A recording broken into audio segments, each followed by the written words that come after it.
இயேசு கிறிஸ்து இதோ நம் மத்தியில் பிரசன்னமாயிருக்கிறார். நம்மை வாழ்விக்கின்ற கடவுள், வாழ்கின்ற தெய்வமாக இருக்கின்ற கடவுள், நமக்கு வாழ்வை கொடுத்து நம்மை ஆசீர்வதிக்கின்ற ஆண்டவர் இயேசு கிறிஸ்து இதோ அப்ப வடிவில் நம் மத்தியில் பிரசன்னமாயிருக்கிறார். இந்த ஆண்டவரை உற்று நோக்கி பார்க்கின்ற பிள்ளைகளை ஆண்டவர் நிறைவாக ஆசீர்வதிக்கிறார்.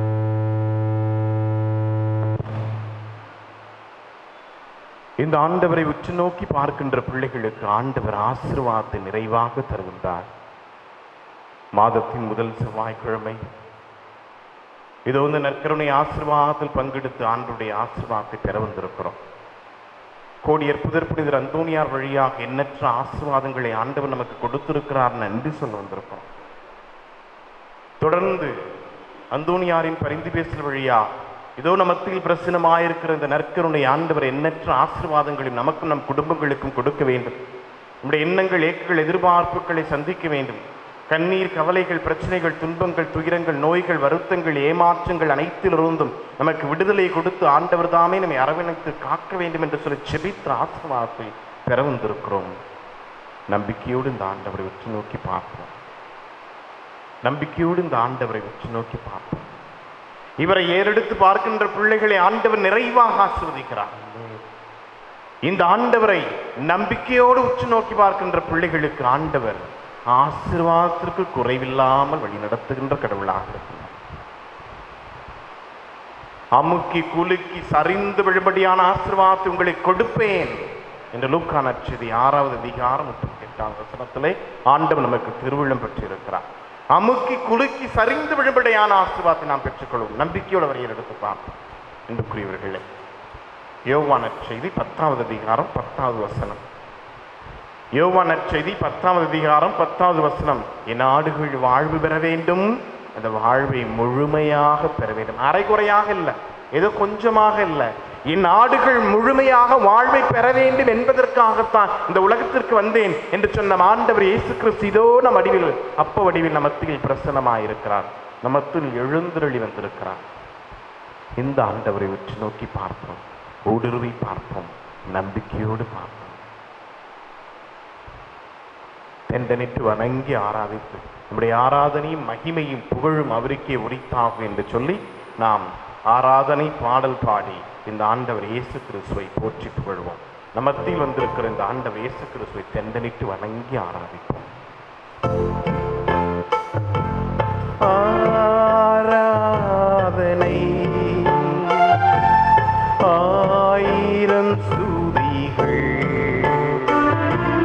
சோத்திரம் நமஸ்காரம் நற்கருணை நாதர்க்கே. சோத்திரம் நமஸ்காரம் நற்கருணை நாதர்க்கே. படும் ஆராதனை ஆராதனை ஆயிரம் ஸ்துதிகள், சோத்திரம் நமஸ்காரம் நற்கருணை நாதர்க்கே. சோத்திரம் நமஸ்காரம் நற்கருணை நாதர்க்கே.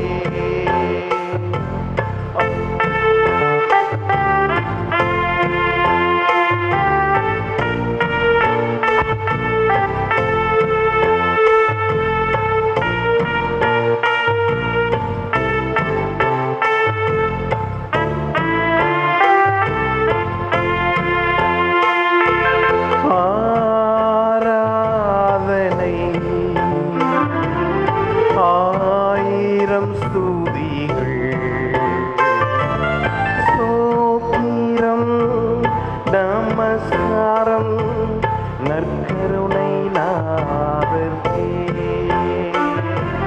சோத்திரம் நமஸ்காரம் நற்கருணை நாதர்க்கே. அனைவருமாக இணைந்து பாடுவோம். ஆராதனை ஆயிரம் ஸ்துதிகள், சோத்திரம் நற்கருணை நாதர்க்கே. ஸ்தோத்திரம் ஸ்தோத்திரம் நமஸ்காரம் நற்கருணை நாதர்க்கே. தாயை போல நம்மை தேற்றுகின்ற கடவுள், நம்மை அரவணைத்து தேற்றுகின்ற கடவுள் இதோ நமத்தில் பிரசன்னமாயிருக்கிறார். தந்தையை போல் நம்மை தேற்றுகின்ற ஆண்டவர் இதோ நம் அடிவில் அப்பு வடிவில் பிரசன்னமாயிருக்கிறார். இடத்தில் இதோ அப்பு வடிவில் பிரசன்னமாயிருக்கிறார். நம்மத்தில் எழுந்தருளி வந்திருக்கிறார். இந்த ஆண்டவரை உற்று நோக்கி பார்ப்போம். தாயும் தந்தையுமாக இன்று வழிநடத்துகின்ற கடவுள்.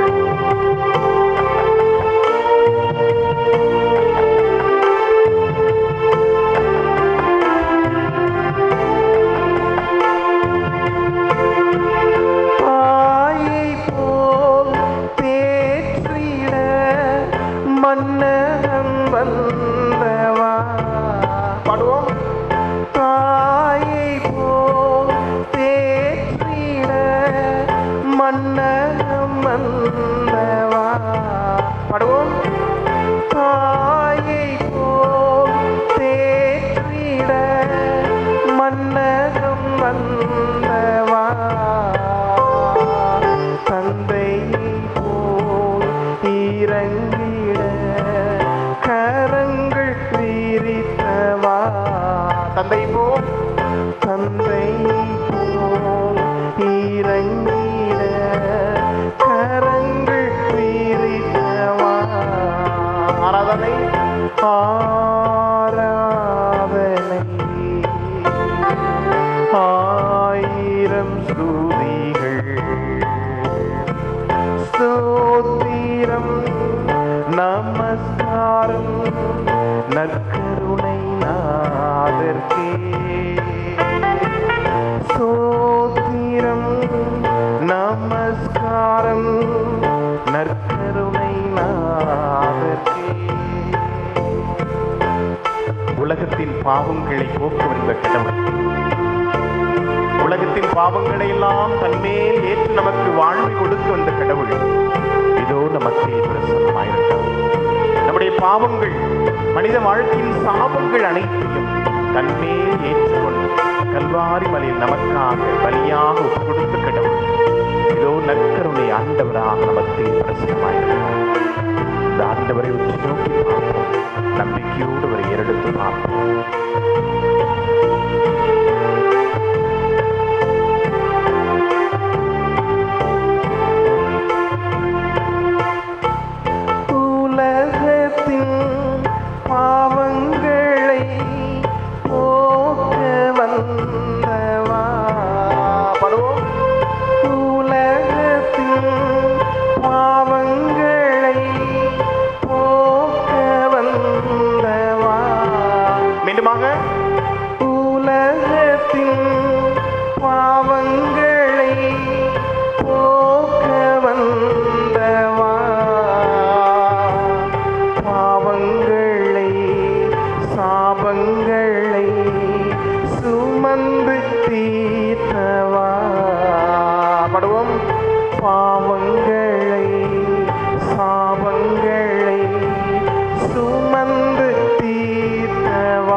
பாவங்களை சாபங்களை சுமந்து தீர்த்தவா. ஆராதனை ஆயிரம் ஸ்துதிகள் ஸ்தோத்திரம் நமஸ்காரம் நற்கருணை நாதர்க்கே. ஸ்தோத்திரம் நமஸ்காரம் நற்கருணை நாதர்க்கே. ஆராதனை ஆயிரம் ஸ்துதிகள் ஸ்தோத்திரம் நமஸ்காரம் நற்கருணை நாதர்க்கே.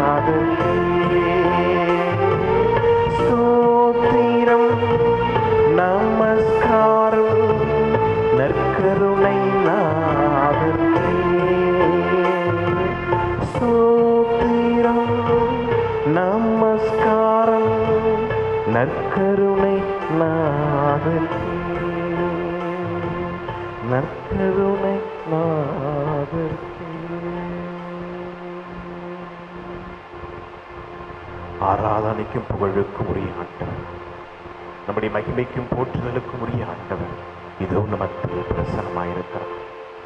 என் ஆடுகள் வாழ்வு பெற வேண்டும், அந்த வாழ்வை முழுமையாக பெற வேண்டும் என்பதற்காக இந்த உலகத்திற்கு வந்திருக்கிறேன் என்று வாக்கு கொடுத்த ஆண்டவர் இயேசு கிறிஸ்து இதோ நமத்தில் அப்ப வடிவில் பிரசன்னமாயிருக்கிறார். நம்மை நோக்கி வந்திருக்கிறார். இம்மானுவேலாக நமத்தில் இறங்கி வந்திருக்கிறார். நம்மை கிடைக்கன் பார்த்து நம்மை ஆசீர்வதிக்க வந்திருக்கிறார். இந்த ஆண்டவரை உற்று நோக்கி பார்ப்போம். பல்வேறு விதமான போராட்டங்கள், பிரச்சனைகளுக்கு மத்தியில் எண்ணங்கள், ஏக்கள், எதிர்பார்ப்புகள் நிறைவேறுமா, நடக்குமா என்ற எதிர்பார்ப்புகளுக்கு மத்தியில் இந்த ஆண்டவரை நோக்கி வந்திருக்கிறோம். மாதத்தின் முதல் செவ்வாய்க்கிழமை ஆண்டவரே என்னை ஆசீர்வதித்தருளும், ஆண்டவரே என் குடும்பத்தை ஆசீர்வதித்தருளும், ஆண்டவரே என் தேவைகளை சந்தித்தருளும், என் பிள்ளைகளை ஆசீர்வதித்தருளும், என் தொழிலை ஆசீர்வதித்தருளும் என்று சொல்லி செபித்து ஆசீர்வாதத்தை பெற வந்திருக்கிறோம். இந்த ஆண்டவரை உற்று நோக்கி பார்ப்போம். நம்பிக்கை இருக்கின்ற இடத்தில் அதிசயங்களும் அற்புதங்களும் நடக்கும். Praise the Lord. Praise the Lord. நம்பிக்கை இருக்கின்ற இடத்தில் அதிசயங்களும் அற்புதங்களும் நல்ல செயல்களும் நடக்கும் என்று ஆண்டவர் கட்டளையிடுகின்றார். எங்கெங்கெல்லாம் புதுமைகள் நடக்கிறதோ, எங்கெங்கெல்லாம் நம்பிக்கை இருக்கிறதோ அங்கே அதிசயங்கள் நடந்ததாக விவிலியங்கள் நமக்கு சான்று பகர்கின்றன. நம்பிக்கையோடு அவர் பாதத்தில் மண்டிட்டு செபிப்போம். நம்பிக்கையோடு செபிப்போம் அன்புக்குரியவர்களே. ஆண்டவர் ஒருபோதும் நம்மை கைவிடார். அவர் நம்மை வழிநடத்துகின்ற கடவுள், நம்மை ஆசீர்வதிக்கின்ற கடவுள், நம் தேவைகளை சந்திக்கின்ற கடவுள். கேளுங்கள் உங்களுக்கு கொடுக்கப்படும், தேடுங்கள் கிடைக்கும், தட்டுங்கள் உங்களுக்கு திறக்கப்படும் என்று மத்தேயு நற்செய்தி 7ஆம் அதிகாரம் 7வது வசனத்தில் நமக்கு திருவுள்ளம் பெற்றிருக்கிறார். அவர் கொடுக்கின்ற கடவுள்.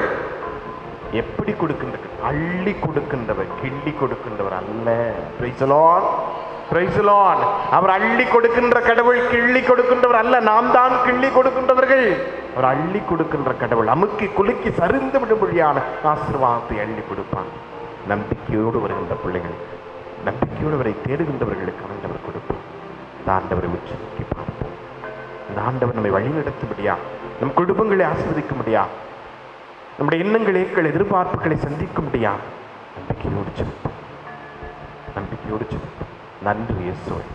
உங்கள் மத்தியில் பிரசன்னமாயிருக்கிற ஆண்டவராகிய இயேசு கிறிஸ்து, இதோ பிள்ளைகளாகி நாங்கள் வாஞ்சியோடுமை தேடி வந்திருக்கிறோம்.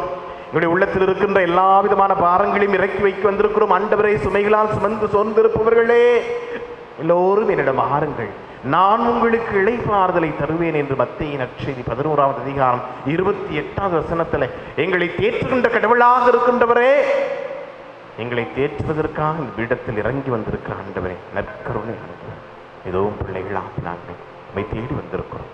மாதத்தின் முதல் செவ்வாய்க்கிழமை என் பங்கிலே நடைபெறுகின்ற திவ்ய நெருக்கருணை ஆசீர்வாதத்தை நாங்கள் மண்டிட்டு செபித்துடைய ஆசீர்வாதத்தை பெற வேண்டும் என்ற வாஞ்சியோடு வந்திருக்கிறோம்.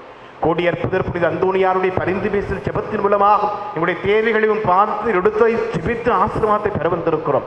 நம்பிக்கையோடு வந்திருக்கிறோம். பிள்ளைகள் எங்களை ஒருபோதும் கைவிடாது, நீர் கைவிடாத தெய்வம் ஆண்டவர் எங்களுக்கு தெரியும். நம்பிக்கையோடு வந்திருக்கிறோம். எங்களை ஆசீர்வதித்தோம், குடும்பங்களை ஆசீர்வதித்தோம், சமாதானத்தை கொடுத்தருள், மகிழ்ச்சி கொடுத்தருள், நிம்மதி கொடுத்தருள், ஆசீர்வாதத்தை அள்ளி கொடுத்தருள், எங்கள் பிள்ளைகளை ஆசீர்வதித்தருள், தொழிலை ஆசீர்வதித்தருள், குடும்பங்களுக்கு நீதாமை அரணும் கோட்டையுமாக இருந்து எங்களை தாங்கி பிடித்து வழிநடத்த வேண்டுமா உம்மை பார்த்து இறைஞ்சி மன்றார்கள். எங்கள் மத்தியில் பிரசன்னமாயிருக்கிற ஆண்டவரே, உம்மை பார்த்து இவற்றையெல்லாம் அன்றாடுகின்றோம். நன்றி இயேசுவே. Thank you Jesus. நன்றி இயேசுவே. Thank you Jesus. Thank you Jesus. Price the Lord. Praise the Lord. Praise the Lord. Praise the Lord. அன்புக்குரியவர்களே, நம்முடைய சிந்தனைக்கு நாம் மத்தேயு நற்செய்தி 8வது அதிகாரம் 5லிருந்து 13 முடிய உள்ள வசனங்கள் எடுத்துக்கொள்வோம். மத்தேயு நற்செய்தி 8ஆம் அதிகாரம் 5லிருந்து 13 முடிய உள்ள வசனங்கள். இயேசு கப்பர்நாகுமுக்கு சென்றபோது நூற்றுவ தலைவர் ஒருவர் அவரிடம் உதவி வேண்டி வந்தார். ஐயா, என் பையன் முடக்குவாதத்தால் மிகுந்த வேதனையுடன் படுத்து கிடக்கிறான் என்றார். இயேசு அவரிடம், நான் வந்து அவனை குணமாக்குவேன் என்றார். நூற்றுவ தலைவர் மறுமொழியாக, ஐயா, நீர் என் வீட்டிற்குள் அடியெடுத்து வைக்க நான் தகுதியற்றவன். ஆனால் ஒரு வார்த்தை மட்டும் சொல்லும், என் பையன் நலமடைவான். நான் அதிகாரத்துக்கு உட்பட்டவன், என் அதிகாரத்துக்கு உட்பட்ட படை வீரரும் உள்ளனர். நான் அவர்களுள் ஒருவரிடம் செல்க என்றால் அவர் செல்கிறார், வேறு ஒருவரிடம் வருகின்றால் அவர் வருகிறார், என் பணியாளரை பார்த்து இதை செய்க என்றால் அவர் செய்கிறார் என்றார். இதை கேட்டு இயேசு வியந்து தம்மை பின்தொடர்ந்து வந்தவர்களை நோக்கி, உறுதியாக உங்களுக்கு சொல்கிறேன், இஸ்ரவேலர் யாரிடமும் இத்தகைய நம்பிக்கை நான் கண்டதில்லை. கிழக்கிலும் மேற்கிலும் இருந்து பலர் வந்து ஆபிரகாம், ஈசாக்கு, யாக்கோபு ஆகியோருடன் விண்ணரசின் பந்தியில் அமர்வர். அரசுக்கு உரியவர்களோ புறம்பாக உள்ள இருளில் தள்ளப்படுவார்கள். அங்கே அழுகையும் அங்கலாய்ப்பும் இருக்கும் என்றார். பின்னர் இயேசு 100 தலைவரை நோக்கி, நீர் போகலாம், நீர் நம்பிய வண்ணமே உமக்கு நிகழும் என்றார். நீர் போகலாம், நீர் நம்பிய வண்ணமே உமக்கு நிகழும் என்றார். அந்நேரமே பையன் குணமடைந்தான். இது கிறிஸ்து வழங்கும் நற்செய்தி. கிறிஸ்துவே மக்கு புகழ்.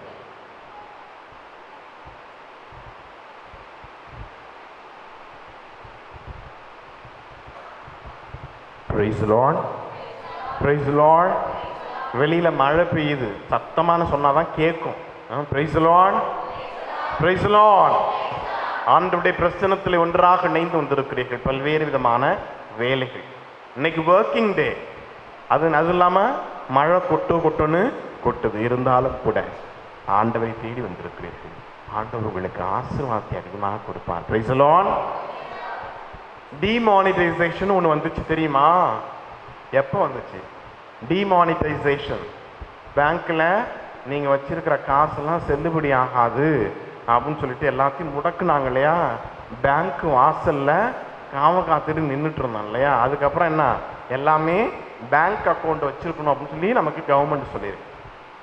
இந்த பேங்க்கில் பணத்தை போடுறீங்க, ஒரு 2 லட்சம் ரூபா பணத்தை போடுறீங்க. ஒரு வருஷம் கழிச்சு திரும்ப க்ளோஸ் பண்ணி பணத்தை எடுக்க போகிறீங்க. அப்படி எடுக்கின்ற பொழுது வெறும் அசல் மட்டும்தான் எடுப்பீங்களா? வெறும் அசல் மட்டும் தான் எடுப்பீங்க. 2 லட்சம் பணம் ஒரு வருஷத்துக்கு முன்னால் போடுறீங்க, திரும்ப க்ளோஸ் பண்ணி போய் பணத்தை எடுக்க போகிறீங்க. அப்போ 2 லட்சம் போட்டீங்க ஒரு வருஷத்துக்கு முன்னால், நீங்கள் திரும்ப க்ளோஸ் பண்ணி எடுக்கின்ற பொழுது 2 லட்சம் மட்டும்தான் எடுப்பீங்களா? எப்படி எடுப்பீங்க? எப்படி எடுப்பீங்க? சத்தமா எப்படி எடுப்பீங்க?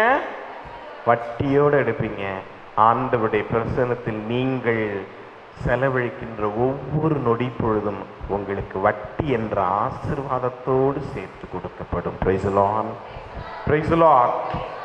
ஒவ்வொரு மணித்துளியும் இந்த நேரத்தில் நீங்கள் ஆண்டவருக்காக வந்திருக்கிறீர்கள். ஆண்டவருக்காக உங்கள் வேலைகளை ஒதுக்கி வைத்திருக்கிறீர்கள். ஆண்டவருக்காக இந்த நேரத்தை கொடுத்திருக்கிறீர்கள். குடும்பமாக வந்திருக்கிறீர்கள், அல்லது குடும்பமாக வர முடியாவிட்டாலும் கூட உங்கள் குடும்பத்தில் இருந்து எல்லோருக்காக செபித்து ஆண்டவருடைய ஆசீர்வாதத்தை பெற வந்திருக்கிறீர்கள். நீங்கள் ஆசீர்வாதத்தை பெறாமல் போக மாட்டீர்கள். உங்களுக்கு வட்டி என்ற ஆசீர்வாதத்தை ஆண்டவர் அள்ளி கொடுப்பார். Praise the Lord. Praise the Lord. அன்புக்குரியவர்களே, செங்கல்பட்டு மறை மாவட்டத்திலே வல்லம் அப்படி ஒரு பங்கு இருக்கு. அங்கே பங்கு சாமியாராக இருந்தேன். அப்போ என்னுடைய மக்களுக்கு நான் அடிக்கடி சொல்வதுண்டு, ஆண்டவர் பாதத்தில் மண்டியிட்ட கால்களும் ஏந்திய கரங்களும் ஒருபோதும் தோற்றதில்லை, தோற்றதாக சரித்திரமும் இல்லை, ஆண்டவர் தோற்கவும் விடுவதில்லை. Praise the Lord. Praise the Lord. ஆண்டவர் பாதத்தில் மண்டியிட்ட கால்களும் ஏந்திய கரங்களும் ஒருபோதும் தோற்றதில்லை, தோற்றதாக சரித்திரமும் இல்லை, ஆண்டவர் தோற்கவும் விடுவதில்லை. நாம் மண்டியிட்டு பார்ப்போம், ஆண்டவர் பாதத்தில் மண்டிட்டு பார்ப்போம். வெளியில வேற எங்கேயும் இல்லை, ஆண்டவர் பாதத்தில் மண்டிடும். வேற எங்கேயும் கரம் ஏந்த வேண்டாம், ஆண்டவர் பாதத்தில் கரமேந்தி செபித்து பாருங்கள். 100 தலைவன் ஓடோடி வருகிறான், ஆண்டவரை பார்த்து கரமேந்தி செபிக்கிறான். ஆண்டவர் அவனுடைய கரத்தை ஆசீர்வாதத்தால் நிரப்பி அனுப்புகின்றார். Praise the Lord. Praise the Lord. ஆகவே பல நேரங்களில் நமக்கு பேசுறதுக்கு ஆளு கிடைக்கல, கஷ்டமா இருக்கு, நம்ம கஷ்டங்கள்லாம் ஷேர் பண்ணணும், யார்ட்டையாவது போய் கொட்டினா தேவலாம் அப்படின்னு சொல்லி பக்கத்து வீட்டில் போய் சொல்ல வேணாம். நீங்க ஒன்று சொன்னா 2ஆ போகும், ஒன்று சொன்னா 2ஆ போகும். இவர்கிட்ட வந்து சொல்லி பாருங்க, நீங்க சொன்னது அப்படியே அழிக்கப்படும், உங்களுக்கு ஆசீர்வாதம் கொடுக்கப்படும். Praise the Lord. Praise the Lord. நம்பிக்கையோடு அவர் பாதத்தில் நாம் வந்து சரணாகதி ஆக்குகின்ற பொழுது ஆண்டவர் கொடுப்பார். அன்புக்குரியவர்களே, 100 தலைவன் இந்த ஒரு செய்தியை நம்ம இந்த நற்செய்தி பகுதியிலிருந்து வாசிக்க கேட்டோம். இந்த 100 தலைவன் யாருன்னா ஒரு புறவினத்தான். அவன் யூத குலத்தை சாராதவன். அவனுக்கு ஆண்டவர் கொடுக்கின்ற ஆசீர்வாதத்தை பாருங்கள். நீர் செல்லும், நீர் நம்பிய வண்ணமே உனக்கு நடக்கும். சுகம் அளித்தது யாருங்க? சுகம் அளித்தது யாரு? ஜீசஸ். சுகம் அளித்தது யாரு? ஜீசஸ். ஆனா அவர் சுகம் அளித்துட்டு அவர் கிரெடிட் எடுக்கலையே. அதுக்கு அவர் கிரெடிட் எடுக்கல. நான் தான் சுகம் அளிக்கிறேன், உன் பிள்ளையை நான் நலமாக்குவேன், நீ செல்லுன்னு ஆண்டவர் சொல்லல. நம்ம இன்னைக்கு கிரெடிட் எடுக்கிறோம் இல்லையா? பழைய கோயில்லாம் போய் பார்த்தோம்னா 1000 ரூபாய்க்கு ஒரு சேரை கொடுத்துட்டு அதுக்கு கீழே பேர் எழுதியிருப்போம். பேர் எழுதாமனா ஏன் என் பேரை எழுதலன்னு சொல்லி கேட்போம் இல்லையா? டியூப்லைட் எழுதியிருக்கும், இந்த டியூப்லைட் பட்டியில பேர் எழுதியிருப்போம். யார் கொடுத்த காசுங்க அந்த 1000 ரூபாய்? அவர் கொடுத்த காசு இல்லையா? அவர் கொடுத்த காசை, அவர் கொடுத்த 1000 ரூபாயில இருந்து நம்ம ஒரு 100 ரூபாயை கொடுத்துட்டு அவருக்கு ஒரு 100 ரூபாய் கொடுத்து அதில் நம்ம பேரை கொட்டை எழுத்துல போடுறோம் இல்லையா? We want to take credit for what we gave to the Lord. அவர் நமக்கு கொடுத்ததுல நம்ம கிரெடிட் எடுக்க ஆசைப்படுறோம். ஆண்டவர் ஒருபோதும் அவருக்கு கிரெடிட் எடுத்தது கிடையாது. அவர் சொல்கின்றார், நான் உன் பிள்ளையை நலமாக்குவேன் என்றாலும் கூட நான் நலமாக்கவில்லை, உன் நம்பிக்கை நலமாக்கிற்று. Price the lord. இன்று நீங்களும் நானும் நம்பிக்கையோடு ஆண்டவருடைய பிரசன்னத்தில் வந்திருக்கிறோம். ஆண்டவர் நம்முடைய நம்பிக்கைக்கு ஏற்ற சன்மானத்தை ஆசீர்வாதமாக உங்களுக்கும் எனக்கும் ஆண்டவர் கொடுப்பார். அவர் நம்மை வழி நடத்துவார். நம்மை நம்பிக்கையினால் நாம் நிறைந்து வருகின்ற பொழுது ஆண்டவர் வழி நடத்துவார் என்று புரிவது. நான் என் மக்களுக்கு சொல்லுவேன், செங்கல்பட்டு மறை மாவட்டத்தில் இருந்த பொழுது என் மக்களுக்கு சொல்லுவேன், ஃபாதர் 1 லட்சம் தரம் ஃபாதர், 2 லட்சம் தரம் ஃபாதர்.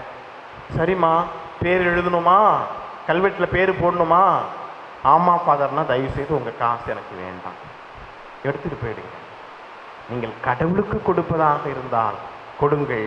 உங்கள் பெயர் விண்ணகத்தில் இருக்கின்ற கல்வெட்டில் எழுதப்படும், மண்ணகத்தில் இருக்கிற கல்வெட்டில் அல்ல, விண்ணக கல்வெட்டில் உங்கள் பெயர் எழுதப்படும். அப்பொழுது நாம் விண்ணகத்தில் செல்கின்ற பொழுது ஆண்டவர், மகனே மகளே வா, உனக்காக விண்ணகத்தில் உன் பெயர் பொறிக்கப்பட்டிருக்கிறது வா என்று சொல்லி ஆண்டவர் நம்மை வரவேற்பார்.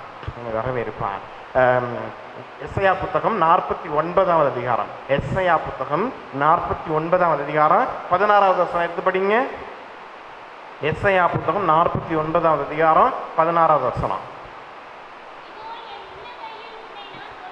இதோ என் உள்ளங்கைகளில் உன் பெயரை நான் பொறித்து வைத்திருக்கிறேன். Price the Lord, praise the Lord.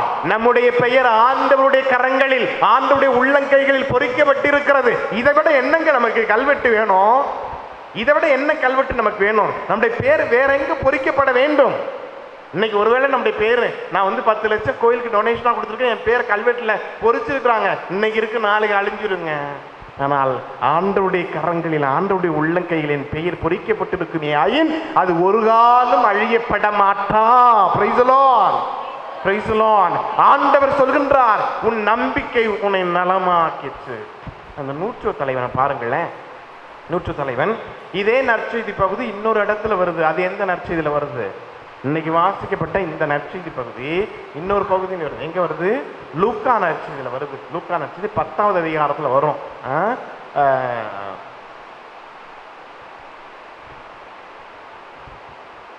மன்னிக்கும், லூக்கா நற்செய்தி 7வது அதிகாரத்தில், லூக்கா நற்செய்தி 7வது அதிகாரம் 1லிருந்து 10 முடிய உள்ள வசனங்கள்ல வரும். இங்க மத்தேயு நற்செய்தியில பையன் சொல்லப்பட்டிருக்கும், ஆனா லூக்கா நற்செய்தியில என்ன சொல்லப்பட்டிருக்கும்? பணியாளர். வெரி குட், ஜோரா கைத்தட்டு அம்மாவுக்கு. Very good. பணியாளர் என்று சொல்லப்பட்டிருக்கும். தன்னுடைய பணியாளருக்காக பரிந்து பேசுகின்ற ஒரு நூற்று தலைவர், தன்னுடைய பணியாளருக்காக ஜெபிக்கின்ற, பணியாளருக்கு நலம் கிடைக்க வேண்டும் என்று ஆசைப்படுகின்ற, என்று ஜெபிக்கின்ற ஒரு தலைவன். இன்னைக்கு இப்படிப்பட்ட தலைவரை பார்க்க முடியுமா நம்மளால? தான் கீழே வேலை செய்கிறவனும் நல்லா இருக்கணும், நானும் நல்லா இருக்கணும், என் கீழே வேலை செய்கிறவனும் நல்லா இருக்கணும்னு நினைக்கிற தலைவர்கள் இன்னைக்கு பார்க்க முடியுமா? மிக மிக அப்படிப்பட்ட தலைவராக நூற்று தலைவன் இருக்கின்றான். அவன் ஆண்டவரிடம் போகின்றான், என் பிள்ளை சுகமில்லாமல் இருக்கிறான், அவனை நலப்படுத்தும், அவரை சுகப்படுத்தும் என்று சொல்கின்ற பொழுது ஆண்டவர் உடனே என்ன சொல்றாரு? நீர் போகும், நான் வருகிறேன். அவன் வர சொல்றானா? பர்மிஷன் கொடுக்குறானா? வாங்கன்னு சொல்றானா? இல்ல. ஏன் வர வேண்டான்னு சொல்றாப்புல? ஏன் வர வேண்டான்னு சொல்றாப்புல? அவன் ஒரு புறவினத்தான், ஒரு யூதன், புறவினத்தான் வாழ்கின்ற பகுதிக்கு செல்லக்கூடாது. அதுவும் இயேசு ஒரு தலைவர். ஆகவே அவர் புறவினத்து பகுதி மக்கள் வாழ்கின்ற பகுதிக்கு செல்லக்கூடாது. அப்படி போனா பிரச்சனை வரும். அதுக்காக தான் நூற்று தலைவன் சொல்லுறான், நீங்க பெரியவங்க, நீங்க தலைவர், நீங்கள் யூதர், நாங்கள் வாழ்ற பகுதிக்கெல்லாம் நீங்க வரக்கூடாது, நீங்க வர வேண்டாம். நீங்க என் இடத்துக்கு வந்து அது பெரிய கமோஷன் ஆகி பெரிய பிரச்சனை ஆகி உங்க தலைவர்கள்லாம் மறைநூல் அறிஞர்கள்லாம் உங்களுக்கு பிரச்சனை கொடுப்பாங்க. உங்களுக்கு அப்படிப்பட்ட பிரச்சனை நான் கொடுக்க விரும்பல. எனக்கு தேவை உங்க ஆசீர்வாதம் மட்டும்தான். என் பிள்ளைக்கு சுகம் மட்டும் கொடுங்க, உங்களால முடியும். நீங்க அது எப்படி முடியும்? நீங்க இருக்கின்ற இடத்துல இருந்து, என் வீட்டுக்கு வந்துதான் நீங்க சுகப்படுத்தணும் என்று அல்ல, நீங்கள் இருக்கின்ற இடத்தில் இருந்து கொண்டே என் பிள்ளைக்கு சுகத்தை கொடுக்க முடியும். எவ்வளவு நம்பிக்கை நிறைந்த செபம் பாருங்க அன்புக்குரியவர்களே, எவ்வளவு நம்பிக்கை நிறைந்த செபம். ஆண்டவரே, நீர் என் இல்லத்திற்கு வருவதற்கு நான் தகுதி, நான் ஒரு புறவினத்தான், ஒதுக்கப்பட்டவன். என் இல்லத்திற்கு, என் பகுதிக்கு, நான் வாழ்கின்ற பகுதிக்கு நீர் வருவதற்கு நான் தகுதியற்றவன். ஆனால் நீர் இங்கிருந்து கொண்டு ஒரு வார்த்தை சொல்லும், என் பிள்ளை நலமடைவான் என்று தன்னுடைய ஆழ்ந்த நம்பிக்கையை வெளிப்படுத்துகின்றான் நூற்று தலைவன். அவன் ஒரு நூற்று தலைவன்க.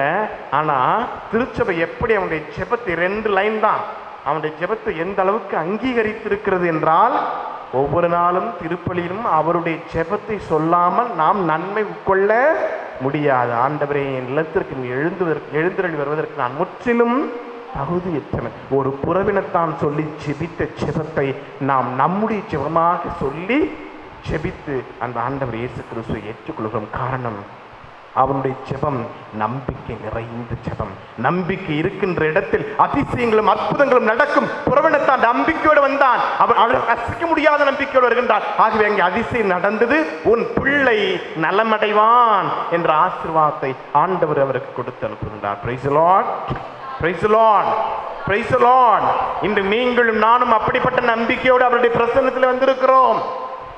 நம்ம உள்ளத்தில் பாரங்கள், பிரச்சனைகள், துன்பங்கள், துயரங்கள், நோய்கள், வருத்தங்கள், தனிமை, கடன் தொல்லை, பிள்ளைகளை பற்றிய கவலைகள் எல்லாம் ஆண்டவருக்கு தெரியும். எல்லாம் ஆண்டவருக்கு தெரியும். நாம் செய்ய வேண்டியதெல்லாம் அவர் பாதத்தில் மண்டியிடுவது, அவர் பாதத்தில் கரநீண்டுவது. செய்து பார்ப்போம், நம்பிக்கையோடு செய்வோம். எவ்வளவு நாள் பாத ஜெபிக்கிறது, எவ்வளவு நாள் ஜெபிக்கிறது? நானும் கேட்டுக்கிட்டே இருக்கிறேனே, நடக்க மாட்டேங்குதே, நான் கேட்டுட்டு நடக்க மாட்டேங்கிறது. மத்தேயு நட்சத்திரம் 7வது அதிகாரம் 7வது வசனம் படிங்க. 7:7, மத்தேயு 7:7.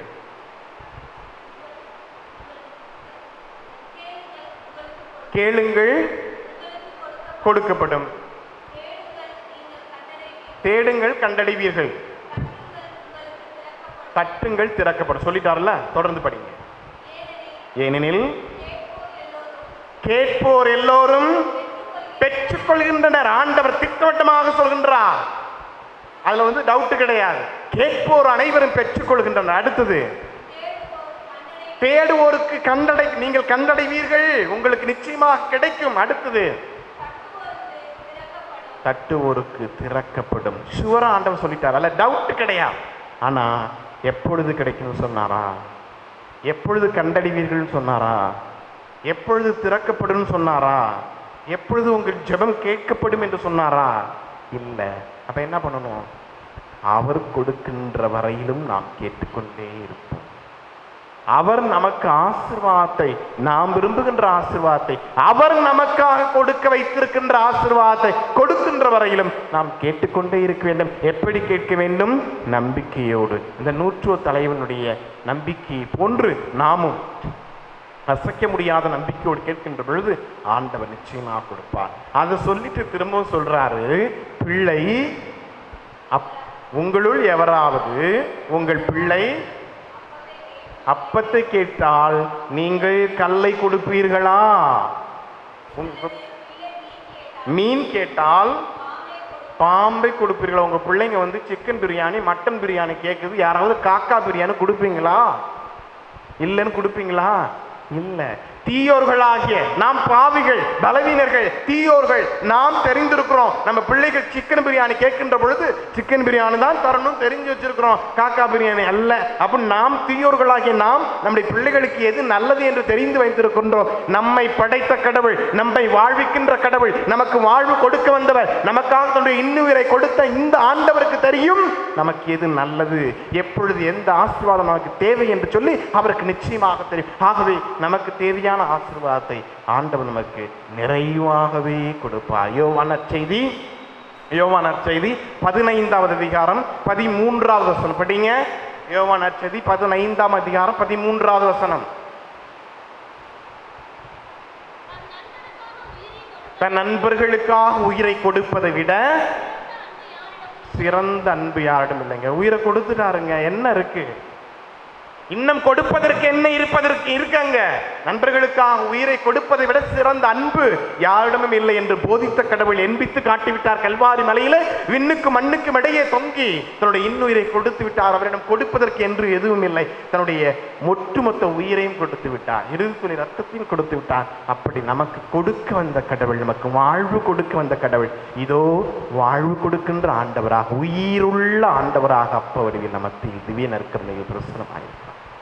இந்த ஆண்டவர் நம்மை ஆசீர்வதித்துக் கொண்டிருக்கிறார். இவரிடம் கேட்கின்றவர்களுக்கு ஆண்டவர் ஆசீர்வாதத்தை அள்ளி கொடுக்கின்றவராக இருக்கின்றார். ஆனால் நாம் நம்பிக்கையோடு அவர் பாதத்தை அணுக வேண்டும் என்று கூறுகிறது. நம்பிக்கையோடு அவர் பாதத்தை அணுக வேண்டும். ஆப்பிரிக்க தேசத்திலே அங்கிருக்கின்ற மக்கள் மத்தியில் ஒரு பழக்க வழக்கம் இருக்கிறது. ஆதிவாசிகள் மத்தியிலே ஒரு பழக்க வழக்கம். அது என்ன பழக்க வழக்கம் என்று சொன்னால், ஒரு குடும்பத்திலே ஒரு ஆண், ஒரு பையன் இளைய பருவத்தை அடைந்து விட்டால், அந்த இளைய பருவத்தை அடைந்த மகனை தந்தையானவர் அழைத்து கொண்டு அந்த பகுதியில் இருக்கின்ற ஒரு அடர்ந்த காற்றுக்கு செல்ல வேண்டும். அந்த காற்றுக்குள் அவர்களுக்கென்று ஒரு பகுதி ஒதுக்கப்பட்டிருக்கும். அந்த அடர்ந்த காட்டுக்குள் தன்னுடைய மகனுடைய கண்களை கட்டிவிட்டு அந்த காட்டுக்குள் விட்டுவிட்டு தந்தை வந்துவிட வேண்டும். அடுத்த நாள் காலையில் சென்று தன்னுடைய மகனை அழைத்து வந்து தன்னுடைய குடும்பத்திற்கு, தன்னுடைய ஆதிவாசிகளுடைய சமுதாயத்திற்கு அறிமுகப்படுத்துவான். பாருங்கள், என் குடும்பத்தில் உன் ஆண் சிங்கம் இருக்கின்றான், பெண் கொடுக்கின்றவர்கள் நீங்கள் பெண் கொடுக்கலாம், அவன் இளைய பருவத்தை அடைந்து விட்டான் என்று சொல்ல வேண்டும். இதுதான் அந்த ஆதிவாசிகளின் சமுதாயத்தில் நடைபெறுகின்ற ஒரு பழக்கம். இதை நிறைவேற்றுவதற்காக ஒரு குடும்பத்தில் இருக்கின்ற தந்தை தன்னுடைய மகனை அழைத்து கொண்டு செல்கின்றார். அவ்வாறு அழைத்து கொண்டு செல்கின்ற பொழுது அந்த பையனுக்கு தெரியும், நம்ம நைட்டு ஃபுல்லாக காட்டுக்குள்ள இருக்க போகிறோம், எப்படி இருக்கிறது, இது நாள் வரையும் தனியாக இருந்தது இல்லையே, மிருகங்கள் வரும், நம்மை தாக்கும், ஒருவேளை நம்ம செத்து போயிட்டோம்னா என்ன பண்ணுறது, அவனுக்கு பயம், பீதி. ஆகவே செல்கின்ற பொழுதெல்லாம், செல்கின்ற வழியெல்லாம் தன்னுடைய தந்தை பார்த்து சொல்கின்றான், அப்பா என்னை விட்டுட்டு போயிடாது, நான் மட்டும் நைட்டு ஃபுல்லாக அடர்ந்த காட்டுக்குள்ளே இரவு முழுவதும் தனியாக இருக்கணுமே, என்னை விலங்குகள் வந்து தாக்கிட்டா என்ன பண்ணுறது, என்னை விட்டுடாதீங்க, நான் போக மாட்டேன் என்று சொல்லி அவன் அழுது புலம்பிக் கொண்டு செல்கின்றான். அப்பொழுது தந்தை அவனை சமாதானப்படுத்துகிறார். மகனே, இது உன்னுடைய வாழ்க்கையில் ஒரு பரீட்சை, ஒரு தேர்வு, நீ விரும்புகிறாயோ இல்லையோ இதை சந்தித்து ஆக வேண்டும். பரீட்சை எந்த பிள்ளைங்க தாங்க விரும்புவோம்? எந்த பிள்ளைங்க தான் பரீட்சை இல்லாமல் பாஸ் பண்ணால் சூப்பராக இருக்கும், ஆல் பாஸ் இல்லையா? நமக்கு பிள்ளைங்கள்லாம் கொரோனா சமயத்தில் ஒரு எக்ஸாம் வந்துச்சு தெரியுமா? எடப்பாடிக்கு தான் எல்லாம் நன்றி சொல்லுவாங்க. என்னது, யார் யாரெல்லாம் அரியர் வச்சிருந்தாங்களோ எல்லாமே பாஸ் அப்படின்னு சொன்ன அந்த மாதிரி எக்ஸாம் ஒவ்வொரு வருஷமும் இருந்தால் நல்லா இருக்கும் இல்லையா? அப்படின்னா கொரோனா வருஷம் வரட்டும் பாத, அப்போதான் இந்த மாதிரி எக்ஸாம் வரும்னு சொல்லி பிள்ளைங்க சொல்லுவாங்க இல்லையா? பரீட்சை இல்லாமல் பாஸ் பண்ணால் நல்லா தான் இருக்கும். அதில் என்னங்க இருக்குது? அதில் ஒன்றுமே இல்லையே. நாம் உழைத்து மதிப்பெண் பெறுகின்ற பொழுது, நெற்றி வியர்வை நிலத்தில் சிந்து உழைத்து பெறுகின்ற பொழுது அதில் நமக்கு நிம்மதி இருக்கிறது. அது ஆசீர்வாதம் நிறைந்தது. இந்த தந்தை மகனை பார்த்து சொல்கின்றார், மகனே, நீ விரும்புகிறாயோ இல்லையோ உன் வாழ்க்கையில் இது ஒரு தேர்வு, பரீட்சை. இந்த பரீட்சையில் நீ வெற்றி பெற்றுதான் ஆக வேண்டும், நீ ஜெயிக்கணும். இவ்வாறு நீ ஜெயித்தால்தான் உன் தந்தைக்கு அது பெருமை, நம்முடைய குடும்பத்துக்கு பெருமை, நம்முடைய சமுதாயத்திற்கு பெருமை என்று சொல்லி அவனை சமாதானப்படுத்தி இந்த காற்றுக்கு அழைத்து செல்கின்றார். இடம் வருகிறது, தன்னுடைய மகனுடைய கண்களை கட்டுகின்றார். அழுகின்றான், அப்பா என்னை விட்டு போயிடாதீங்க, பயமா இருக்கு, நைட்டு ஃபுல்லா தனியா இருக்கணும், விலங்குகள் வரும், என்னை தாக்கும், நீங்கள் காலையில் வந்து பார்க்கின்ற பொழுது இறந்து போய்விடுவேன், என்னை விட்டு போய்விடாதீர்கள் என்று சொல்லி அழுகிறான், புலம்புகிறான், அங்கலாய்க்கிறான். அழுது தேம்பி அழுது அப்படியே அவன் சோர்ந்து போய் உறங்கி போய்விடுகின்றான்.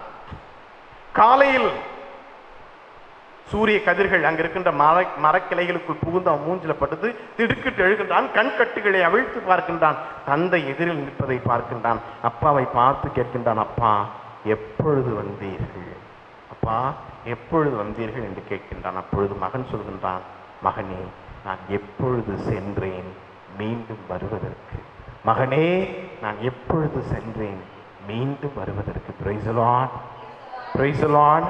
ஒருவேளை நாம் அங்கலாய்க்கலாம், புலம்புகளாம், ஆண்டவர் என்னை கைவிட்டு விட்டாரோ என்று சொல்லி நாம் அங்கலாய்க்கலாம். ஆனால் நம் ஆண்டவர் ஒருபோதும் நம்மை விட்டு பிரிவது கிடையாது.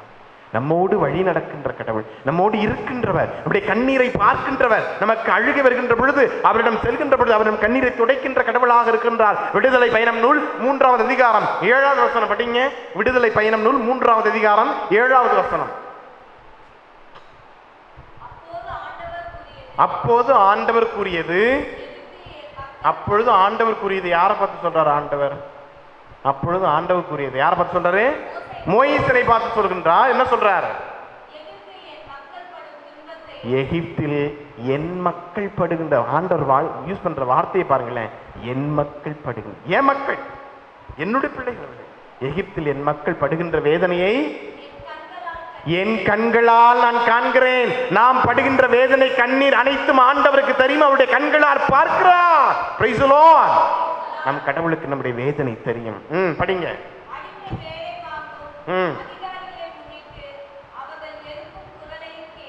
அவர்கள் எழுகின்ற கூக்குரலை நான் கேட்கிறேன், அவருடைய அழுகுரல் என் காதுக்கு எட்டுகிறது.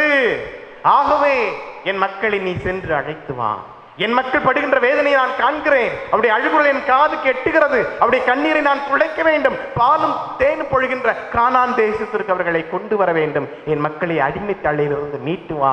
நம்முடைய கண்ணீரை பார்க்கின்ற கடவுளாக ஆண்டவர் இருக்கிறார். Price the Lord. நம்முடைய அழுகுரலை கேட்கின்றவராக இருக்கின்றார். Price the Lord. ஆகவே இந்த ஆண்டவரை நம்பிக்கையோடு நாம் பார்க்கின்ற பொழுது அவர் நமக்கு தேவையான ஆசீர்வாதத்தை கொடுக்கின்றார். நம்பிக்கையோடு, நம்பிக்கை இருக்கின்ற இடத்தில் அதிசயங்களும் அற்புதங்களும் வல்ல செயல்களும் நடைபெறும். ஆகவே தந்தை சொல்கின்றார் மகனை பார்த்து, மகனே நான் எப்பொழுது சென்றேன் மீண்டும் வருவதற்கு? நீ அழுது புலம்பிக் கொண்டிருந்த பொழுது நானும் உன்னோடு சேர்ந்து அழுது கொண்டிருந்தேன். நீ இரவு தூங்கிக் கொண்டிருந்த பொழுது, அயர்ந்து தூங்கிக் கொண்டிருந்த பொழுது நான் தூங்காமல், கண் அயராமல், கண் விழித்து உனக்காக காத்து கொண்டிருந்தேன்.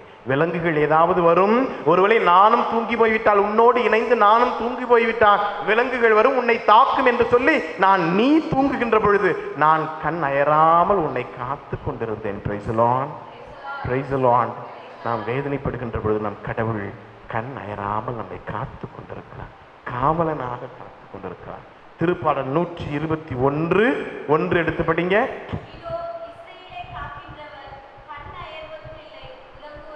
பாருங்க, அவங்க கரெக்டா எடுத்துட்டாங்க. நான் திருப்பாடல் 121:1 தான் படிக்க சொன்னேன்.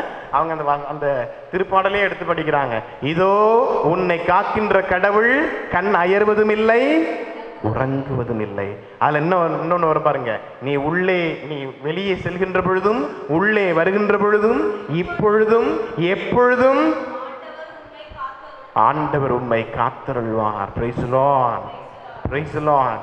அவருடைய வேலை நம்ம காக்கிற வேலைங்க, காவலாய். அவர் ஒரு காவல். எந்த அளவுக்கு தன்னை தாழ்த்துகிறார் என்று பாருங்க, எந்த அளவுக்கு தன்னை தாழ்த்துகிறார். பவுலடியார் பிலிப்பியருக்கு எழுதிய திருமுகம் 2வது அதிகாரம் 6-8 முடியுள்ள வசனங்கள். பவுலடியார் பிலிப்பியருக்கு எழுதிய திருமுகம் 2வது அதிகாரம் 6-8 முடியுள்ள வசனங்கள். கடவுள் வழிவில் விளங்கிய அவர் அந்த நிலைக்கு இணையாக இருக்கின்ற நிலையை விடாமல் பிடித்து கொண்டிருக்க வேண்டியதொன்றாக கருதவில்லை, மாறாக தம்மை வெறுமையாக்கி அடிமையின் வடிவை ஏற்று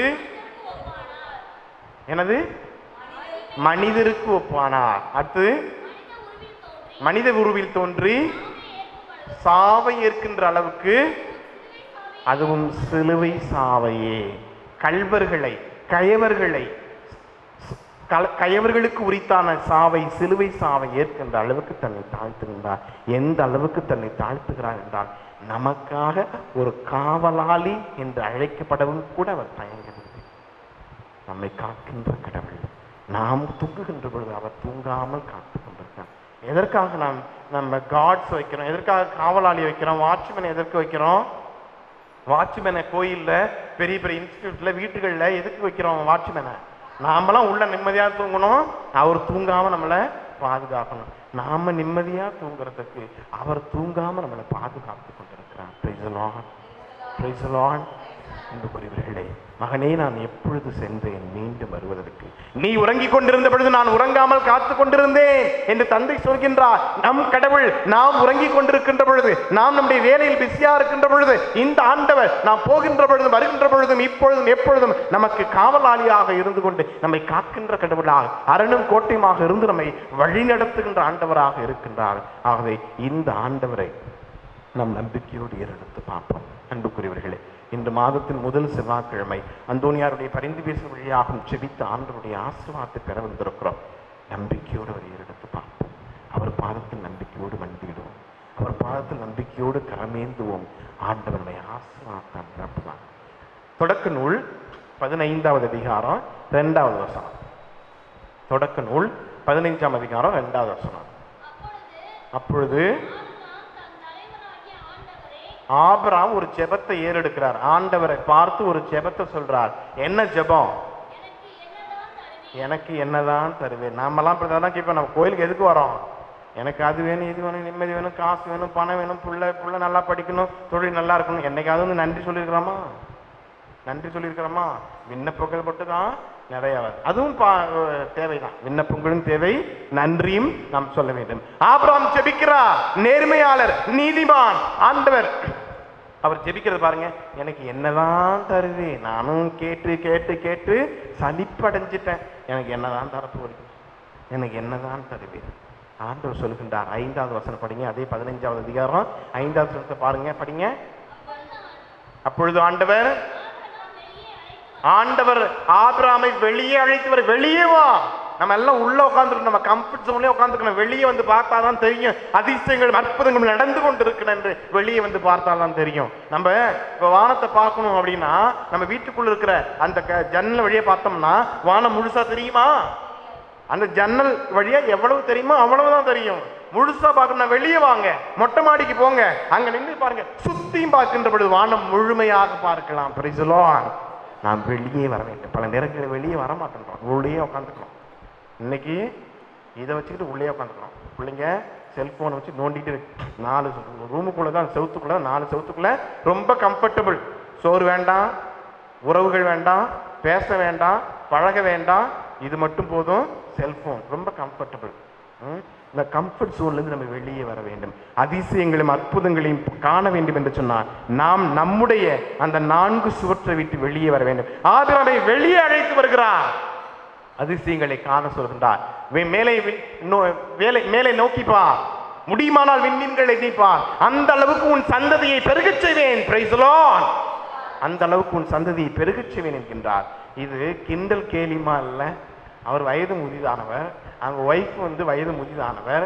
குழந்தை பெத்தெடுக்கிற திறன் கிடையாது, குழந்தை பெத்தெடுக்க முடியாது. அவரை பார்த்து ஒரு குழந்தை கூட இல்லை, எனக்கு ஒரு குழந்தை கூட இல்லை, எனக்கு என்னதான் தருவீன்னு ஜெபிக்கிறார். அவரை பார்த்து உன் சந்ததியை வானத்து விண்மீன்களை போன்று பெருகச் செய்வேன் என்று ஆண்டவர் சொல்கின்றார். ஆனால் அது அவர் கொடுத்த வாக்கு தத்துவத்தின்படி அல்ல. அடுத்த வசனத்தை படிங்க. ஆண்டவர் மீது ஆபிரகாம் நம்பிக்கை கொண்டார், ஆகவே அதை நீதியாக ஆண்டவர் அவருக்கு கொடுத்தார். Price the lord.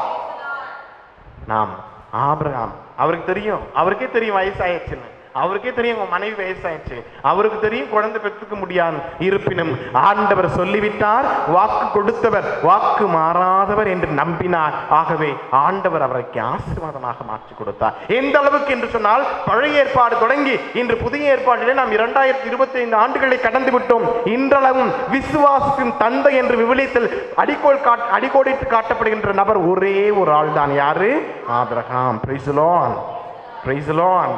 அவர் விசுவாசத்தின் தந்தை. காரணம் அவர் விசுவாசம் கொண்டார்.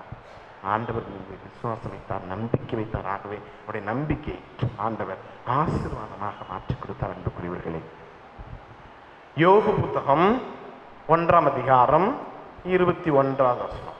யோபு புத்தகம் 1ஆம் அதிகாரம் 21வது வசனம். என் தாயின் கருப்பையினின்று பிறந்த மேனியாய் வந்தேன். அங்கே திரும்புகையில் பிறந்த மேனியாய் நான் செல்வேன். ரெண்டும் ஒன்று தானே. தாயின் கருப்பையிலேருந்து வெளியே வரும்போது யாராவது இங்கே இருக்கீங்க, நான் 10 பவுன் செயின் போட்டு தான் அதை வெளியே வந்தேன், யார் சொல்ல முடியும்? ஒன்றுமே இல்லை, துணி இல்லாமல் வரோம். அங்கே நாம் திரும்புகையில் மானத்தை மறைக்க ஒட்டு துணியை போட்டு அனுப்புகிறான். வீடு கட்டுறோம், பெரிய பெரிய மாளிகை கட்டி வச்சுக்கிறோம். ஒரு பேங்க் இல்லாமல் 2 பேங்க் 3 பேங்க்கில் போட்டு பணமாக சேர்த்து வைக்கிறோம், பவுனாக சேர்த்து வைக்கிறோம். திடீர்னு செத்து போயிடுறோம். ஐயோ எங்கள் அம்மா இவ்வளோ சேர்த்து வச்சுருக்காங்களே, எங்கள் அம்மா கழுத்தில் ஒரு 10 பவுன் செயின் கிடக்கட்டும், 10 பவுன் செயினோட எங்கள் அம்மாவை நான் புதைக்க போகிறேன் அப்படின்னு எந்த பிள்ளையாவது சொல்லுவாங்களா? உங்கள் பிள்ளைங்களாம் சொல்லுவாங்களே. நீங்கள் அமைதியாக இருக்கிறத பார்த்தா உங்கள் பிள்ளைங்க சொல்ல போகிறாங்கன்னு நினைக்கிறேன், இல்லையா? அப்படி 10 பவுன் செயினோட புதைச்சிட்டாங்கன்னு வச்சுங்க, அடுத்த நாள் பார்த்தா கலரெல்லாம் மண்ணெல்லாம் வெளியே கிடக்கும், சிதைஞ்சு கிடக்கும், இல்லையா? எந்த பிள்ளையாவது எங்கள் அம்மா இவ்வளோ பெரிய வீட்டை கட்டி வச்சிருக்கு, எங்கள் அப்பா இவ்வளோ பெரிய வீட்டை கட்டி வச்சிருக்காரு, அதனால நடு வீட்டில் எங்கள் அப்பாவை நான் புதைக்க போகிறேன் சொல்லுவாங்களா? பிணத்தை முதல்ல தூக்குப்பா, எங்கள் அப்பா வந்து ஆதியாக அடிச்சுட்டு போகிறாரு அப்படின்னு தான் சொல்லுவோம். ஆனால் நாம் அதுதான் நிறைய சேர்க்கணும், நிறைய சம்பாதிக்கணும், நிறைய சேர்த்து வைக்கணும், அப்படிதான் நம்ம நிறைய ஆசைப்படுறோம். யாருமே எதையும் எடுத்துட்டு வரல. திரும்ப போகின்ற பொழுது எதையும் எடுத்து போவதும் கிடையாது. நெத்தியில 1 ரூபாய் காசு வச்சுட்டு இருந்தாங்க, இப்ப 5 ரூபா நாணயம் வைக்கிறாங்க, அதை கூட எடுத்துடுறாங்க, அதை கூட எடுத்துடுறாங்க. நம்முடைய அந்த காஃபின் அந்த சவப்பெட்டியை மூடுகின்ற பொழுது என்ன சொல்றாங்க? முகத்தை பார்க்கறவங்களாம் பாருங்கப்பா, அப்புறம் கையில காதுல மூக்குல ஏதாவது இருக்கான்னு பார்த்துங்கப்பா. ஏன் ஒண்ணுமே இல்லை, நாளைக்கு யாரும் கல்லறையை தோண்டி விடாதீங்க இருக்குன்னு நினைச்சுக்கிட்டு, அதான் அர்த்தம். ஒருவேளை கழுத்துல கிடக்குது, காதுல கிடக்குது, காலில் கிடக்குது, நோண்டி பார்த்தா நமக்கு ஒரு 1/2 பவுன் 1 பவுன் கிடைக்கும், பொருள் கிடைக்கும், எது நோண்டிடாதீங்கப்பா. ஒண்ணுமே இல்லை, வெறுமனே வந்தான் வெறுமனே செல்கிறான் என்பதை தான் சுட்டி காட்டுகிறது. வெறுமனே வந்தோம், வெறுமனே தான் செல்ல போகின்றோம். நாம் எதை சம்பாதித்து எதையும் எடுத்து போறதில்லை. ஆண்டவரை சம்பாதித்து பாருங்கள், ஆண்டவரை சம்பாதித்து பாருங்கள். மத்தேயு நற்செய்தி 6வது அதிகாரம் 33வது வசனம். மத்தேயு 6:33.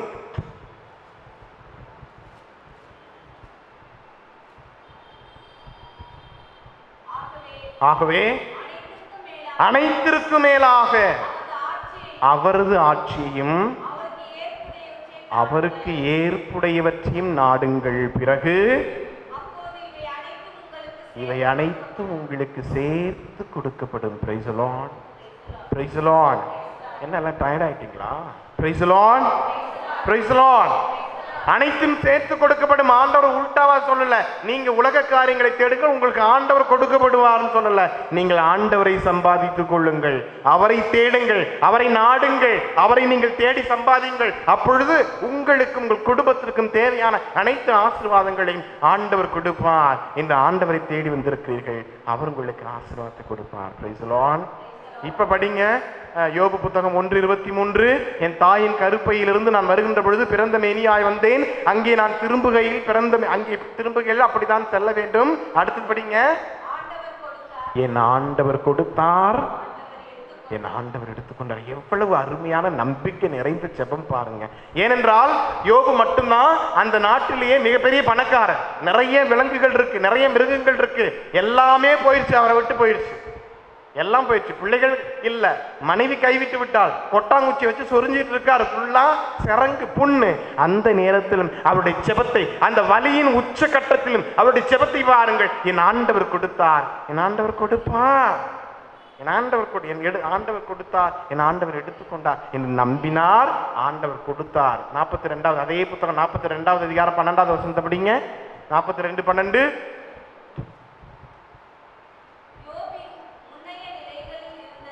யோபு முந்தைய நிலையில் இருந்ததை விட பிந்தைய நாட்களில் ஆண்டவர் அதிகமாக ஆசீர் வழங்கினார். Price the Lord, praise the Lord. முந்தைய நாளில் இருந்ததை விட பிந்தைய நாளில் ஆண்டவர் அவருக்கு அதிகமான ஆசீர்வாதத்தை கொடுத்தாருங்க. ஏங்க? நம்பினாருங்க. என் ஆண்டவர் கொடுத்தார், என் ஆண்டவர் எடுத்துக்கொண்டார் என்ற அசைக்க முடியாத நம்பிக்கை அவரிடம் இருந்தது. ஆண்டவே நிறைவான ஆசீர்வாதத்தை ஆண்டவர் யோபுக்கு கொடுக்கின்றார். அதில் மீண்டுமாக அவருக்கு 10 பிள்ளைகள் இருக்கிறார்கள், அதில் மீண்டுமாக அவருக்கு 3 பொம்பளை பிள்ளைங்க இருக்கிறாங்க. அதில் சொல்லப்பட்டு இருக்கு, அந்த பிள்ளைகளை போன்று அழகானவர்கள் இந்த உலகத்தில் யாரும் இல்லை. நீங்க என்னதான் சீவி சிங்காரிச்சு லிப்ஸ்டிக்லாம் போட்டு பவுடர் வச்சு பொட்டு வச்சிருந்தாலும் உங்களை அவங்க அழகுக்கு நீங்களாம் ஈடாக மாட்டீங்கன்னு நான் சொல்லலைங்க, இது வெளியே சொல்லுது.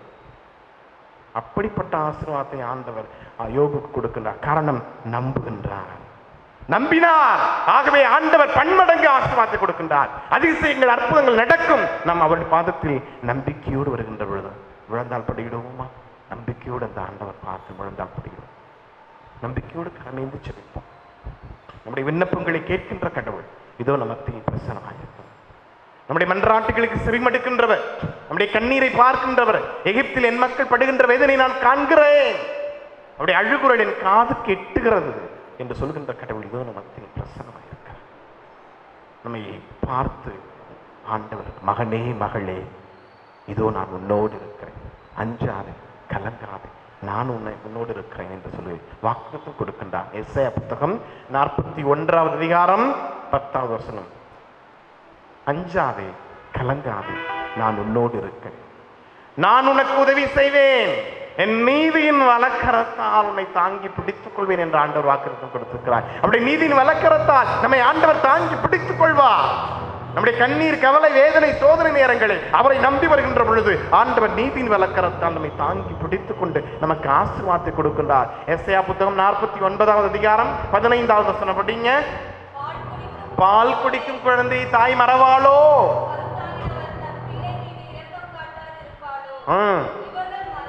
இவர்கள் மறந்திடணும், நான் உங்களை ஒருபோதும் மறக்க மாட்டேன். Praise Lord, praise Lord. ஒரு தாய், பச்சிலம் குழந்தையை பெற்ற தாய் தன்னுடைய மகவை ஒருபோதும் மறக்க மாட்டாள். அந்த குழந்தை எதற்காக அழுகிறது என்று இந்த தாய் தெரிந்து வைத்திருப்பாள். இருப்பினும் ஒருவேளை வேலை பிஸியில் அந்த தாய் குழந்தைக்கு பால் கொடுக்க மறந்தாலும் நான் உங்களை ஒருபோதும் மறக்க மாட்டேன், நான் உங்களை ஒருபோதும் மறக்க மாட்டேன். நம்மை மறக்காமல் இருக்கின்ற கடவுள். இந்த உலகம் நம்மை மறந்து போகலாம், நம்முடைய பெற்றோர் மறக்கலாம், பிள்ளைகள் மறக்கலாம், நம் பிள்ளைகள் நாம் செய்த நன்மைகளை மறந்து போகலாம். ஆனால் ஆண்டவர் ஒருபோதும் மறக்க மாட்டார். நீதியின் வலக்கரத்தால் நம்மை தாங்கி பிடித்துக் கொள்வார், நமக்கு ஆசீர்வாதங்களை அள்ளி கொடுப்பார். 1 அரசர்கள் புத்தகம் 3வது அதிகாரத்தை நாம் படிப்போம். இதோ என் மக்கள் இஸ்ராயேல் மத்தியில் நான் என்றும் குடியிருப்பேன் என்று ஆண்டவர் வாக்குத்தத்தம் கொடுத்திருக்கிறார். நம்மத்தில் குடியிருக்கின்ற கடவுள் நம்மத்தில் இருக்கின்றார். இதோ நம்மத்தில் அப்பவர் மேல் பிரசன்னமாக இருக்கின்றார். யோவான் நற்செய்தி 1வது அதிகாரம் 14வது வசனம். வாக்கு மனிதரானார், நம்மிடையே குடிகொண்டார். எப்படிப்பட்ட கடவுளாக! இம்மானுவேலா. மத்தேயு நற்செய்தி 1வது அதிகாரம் 23வது வசனம். இம்மானுவேல். இம்மானுவேல் என்றால் கடவுள் நம்மோடு. கடவுள் தூரத்தில் அல்ல, கடவுள் நம்மோடு இருக்கிறார், நம்மத்தில் இருக்கிறார், நம்மில் ஒருவராக இருக்கிறார். நம்முடைய சுகதுக்கங்களில் பங்கெடுக்கின்றவரா, நம்மை ஆசீர்வதிக்கின்றவரா, நம்முடைய கண்ணீரை துடைப்பவராக, ஆறுதலை கொடுக்கின்றவராக, ஆசீர்வாதத்தை தருகின்றவராக, நம்மோடு பயணிக்கின்றவராக, நமக்கு காவலாளியாக நாம் உள்ளே வருகின்ற பொழுதும் வெளியே செல்கின்ற பொழுதும் இப்பொழுதும் எப்பொழுதும் நம்மை பாதுகாக்கின்ற ஆண்டவராக நம்ம ஆண்டவர் நம்மத்தில் இருக்கிறார். நம்முடைய கண்ணீரை துடைக்கின்ற ஆண்டவர். இந்த ஆண்டவரை உற்று நோக்கி பார்த்து செபிப்போம். இந்த ஆண்டவரை பார்த்து நாம் செபிப்போம். விண்ணப்பத்தை கேட்பவரே என்ற பாடலை அனைவருமாக பாடி ஆண்டவரிடம் நம் நம்பிக்கையோடு நம்முடைய மன்றாட்டுகள், எண்ணங்கள், ஏக்கங்கள், எதிர்பார்ப்புகள், கவலை, கண்ணீர், பிரச்சனைகள், துன்பங்கள், துயரங்கள், நோய்கள், வருத்தங்கள், கடன் தொல்லைகள் அனைத்தையும் ஒப்புக் கொடுப்போம். ஆண்டவரே, கண்ணீரோடு வந்திருக்கிறேன், பாரத்தோடு வந்திருக்கிறேன், சுமைகளோடு வந்திருக்கிறேன், என் சுமைகளையும் பாதத்தில் இறக்கி வைக்கிறேன், எனக்கு ஆறுதலை கொடுக்கிறோம், ஆசீர்வாதத்தை கொடுக்கிறோம் என்று சொல்லி இந்த 100 தலைவன் ஜெபித்ததை போன்று நாம் நம்பிக்கையோடு ஜெபிப்போம். விண்ணப்பத்தை கேட்பவரே, என் கண்ணீரை ஆண்டவரே, நமக்கு சுகத்தை தருபவரே, ஆண்டவர் நமக்கு சுகத்தை தருகிறார், கண்ணீரை காண்கிறார்.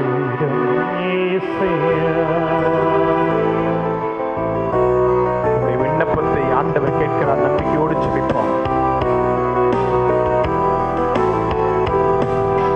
விண்ணப்பத்தை கேட்பவரே,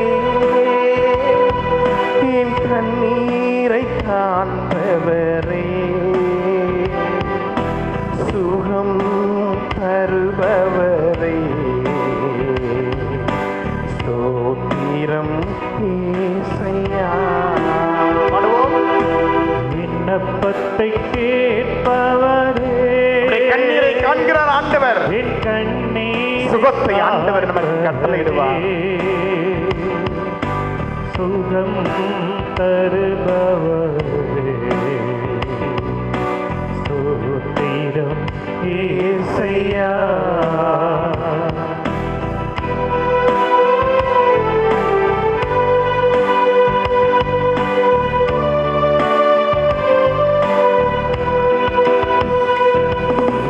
மனதுருகி கரம் நீட்டி அதிசயம் செய்பவரே மனதுருகி கரம் ஆண்டவர் கரத்தை நீட்டினால் அதிசயங்கள் நடக்கும். அதிசயம் செய்பவரே நாம் கரமேந்தி ஜெபிப்போம். அவர் கரம் நீட்டி ஆசீர்வதிக்க நாம் கரமேந்தி ஜெபிப்போம். விண்ணப்பத்தை கேட்பவரே என் கண்ணீரை காண்பவரே என் கண்ணீரை காண்பவரே சுகம் தருபவரே ஸ்தோத்திரம் இயேசையா. உம்மால் கூடும் ஆண்டவரே. 100 தலைவன் செபித்தான். ஆண்டவரே உம்மால் கூடும், ஒரு வார்த்தை சொன்னால் போதும் என் பிள்ளை நலமடைவான். நீர் என் இல்லத்துக்கு வருவதற்கு நான் தகுதியற்றவன் ஆண்டவரே. நீர் ஒரு வார்த்தை சொல்லும் என் பிள்ளை நலமடைவான். என் நம்பிக்கையோடு செபித்தான். நாமும் சொல்லி செபிப்போமா? ஆண்டவர் ஒரு வார்த்தை சொன்னால் போதும், ஆண்டவர் விரும்பினால் போதும் என்று நமக்கு சுகம் கிடைக்கும். உம்மால் கூடும் எல்லாம் கூடும், ஒரு வார்த்தை சொன்னால் போதும். கேளுங்க. உம்மால் கூடும் எல்லாம் கூடும், ஒரு வார்த்தை சொன்னால் போதும். ஐயா ஒரு வார்த்தை சொன்னால் ஐயா, போதும். நீர் ஒரு வார்த்தை சொல்லு போதும். ஐயா நீர் ஒரு வார்த்தை சொன்னால் போதும். ஆண்டவரே என் கண்ணீர் துடைக்கப்படும், என் கவலை போகும், என் குடும்பம் சமாதானத்தை பெறும். கேட்பவரே என் கண்ணீரை காண்பவரே சுகம் தருபவரே ஸ்தோத்திரம் இயேசையா.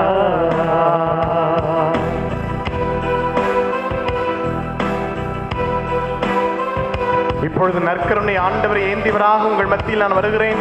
பாடல்கள் நீங்கள் சேர்ந்து பாட பாட இந்த ஆண்டவரை நம்பிக்கையோடு செய்வீங்கள். ஆண்டவரை பார்த்து கேளுங்கள். உங்களுடைய எண்ணங்கள், ஏக்கள், எதிர்பார்ப்புகளை எவர் பார்த்து எடுத்து சொல்லி மன்றாடுங்கள். நம் மத்தியில் வருகின்ற ஆண்டவர் உங்களை கடந்து வருகிறார், உங்களை சந்திக்கின்றார், உடைய கண்ணீரை துடைக்கின்றார், ஆசீர்வாதம் தருகின்றார். நம்பிக்கையோடு அந்த ஆண்டவரை பார்த்து சொல்லிப்போம். ஆண்டவர் பாதத்தில் மண்டியிட்ட கால்களும் ஏந்திய கரங்களும் ஒருபோதும் தோற்றதில்லை, தோற்றதாக சரித்திரமும் இல்லை. ஆண்டவர் தோற்கும் விடுவதில்லை. மலைகளை நோக்கி என் கண்களை உயர்த்துகிறேன், எங்கிருந்து எனக்கு உதவி வரும்?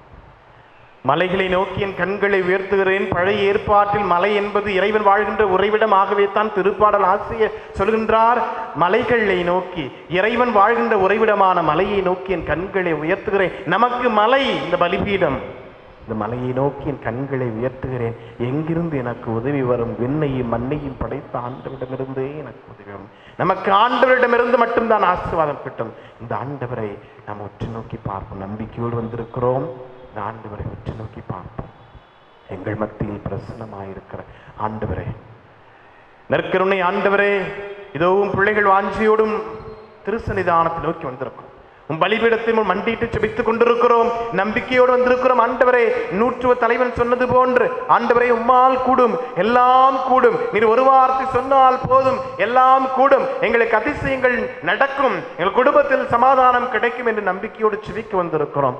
ஆண்டவரே, எங்கள் மத்தியில் பிரசன்னமாயிருக்கிறவரே, இதோ குழந்தை வாக்கியத்திற்காக செபிக்கின்ற ஆண்டவர் பிள்ளைகளை தொற்றருளும், ஆசீர்வாதம் கொடுத்துருளும். திருமண காரியங்கள் நல்ல வரன் வேண்டும் என்று சொல்லி செபிக்கின்ற ஒவ்வொரு பிள்ளையையும் ஆசீர்வதித்தலும். குடும்ப சமாதானம், குடும்பத்தில் நிம்மதி வேண்டும் என்று சொல்லி ஜெபிக்கின்றவர்களை ஆசீர்வதித்தலும். தொழில் சிறக்க வேண்டும், நல்ல வேலை வாய்ப்பு கிடைக்க வேண்டும், படிப்பில் பிள்ளைகள் சிறந்து விளங்க வேண்டும் என்று ஜெபிக்கின்ற ஒவ்வொரு குடும்பத்தையும் ஒவ்வொரு பிள்ளையும் நிறைவாக ஆசீர்வதிக்க வேண்டுமா உம்மை பார்த்து ஜெபிக்கிறோம்.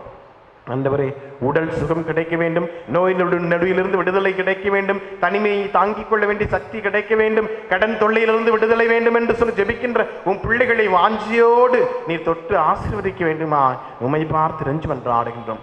பல்வேறு விதமான கண்ணீர் கவலைகளோடு, போராட்டங்களோடு, பிரச்சனைகளோடு, சுமைகளோடு, பாரத்தோடு வந்திருக்கிற ஒவ்வொரு பிள்ளையும் நீதாமே கடந்து செல்ல வேண்டுமா, ஆசீர்வாதி தர வேண்டுமா, நீதின் விளக்கரத்தால் தாங்கி பிடித்துக் கொள்ள வேண்டுமா உம்மை பார்த்து நாங்கள் இறைஞ்சி மன்றாடும். பிள்ளைகள் எங்களை ஆசீர்வதித்தருளும், வழி நடத்தியருளும். நன்றியோடு போற்றி துதிக்கிறோம், ஆராதிக்கிறோம், வணங்குகிறோம். உமக்கு நாங்கள் புகழ்ச்சி வழியை செலுத்துகிறோம். எங்களை ஆசீர்வதித்தரும் ஆண்டவரே. நன்றி இயேசுவே, நன்றி இயேசுவே, நன்றி இயேசுவே, நன்றி இயேசுவே. Praise the Lord, praise the Lord, praise the Lord. அனைவரும் நம்பிக்கையோடு ஆண்டவருடைய பிரசன்னத்தில் மண்டிட்டு ஜெபித்துக் கொண்டிருக்கிறோம், கரமேந்தி ஜெபித்துக் கொண்டிருக்கிறோம். இந்த அசைக்க முடியாத நம்பிக்கையோடு ஆண்டவரால் கூடும், எல்லாம் கூடும் என்று அசைக்க முடியாத நம்பிக்கையோடு மாண்புயர் கீதத்தை இசைத்து இறுதி ஆசீர்வாதம் பெற்றுக்கொள்வோம்.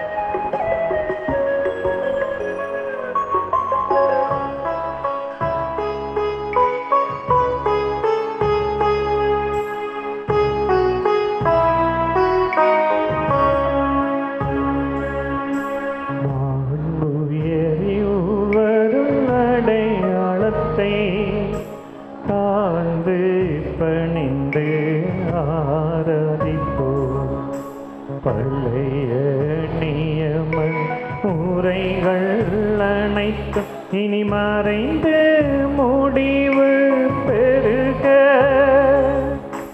புதிய நியம முறைகள் வருக உலங்களாலே மனிதன் இதனை அறியலாம் குறையை நீக்க நம்பிக்கையின் உதவி பெருக.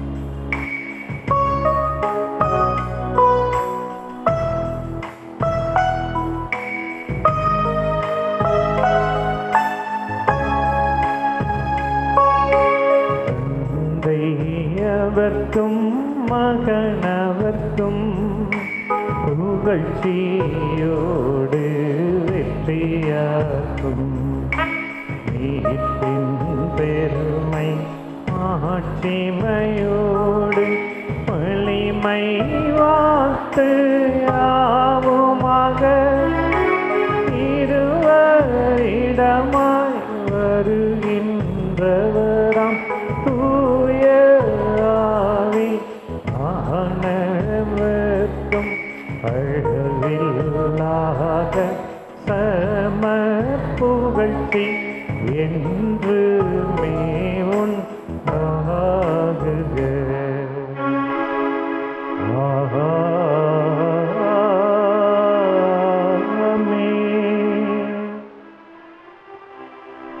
மன்றாடுவோமாக. இன்றும் வாழும் எல்லாம் வல்ல இறைவா, இந்த வியப்புக்குரிய திருவருட்சாதனத்திலே உம்முடைய திருப்பாடுகளின் நினைவை எங்களுக்கு விட்டு சென்றீரே. உமது திருவுடல் திரு ரத்தம் இவற்றின் மறைபொருளை வணங்கும் நாங்கள் உமது மீட்பின் பலனை இடைவிடாமல் அனுபவிக்க அருள் தாரும். தந்தையோடு தூய ஆவியாரின் ஒன்றிப்பில் இறைவனாய் என்றென்றும் வாழ்ந்து ஆட்சி செய்கின்ற எங்களது ஆண்டவரும் எங்களது மீட்பெருமாகிய இயேசு கிறிஸ்துவே உம்மை மன்றாடுகின்றோம்.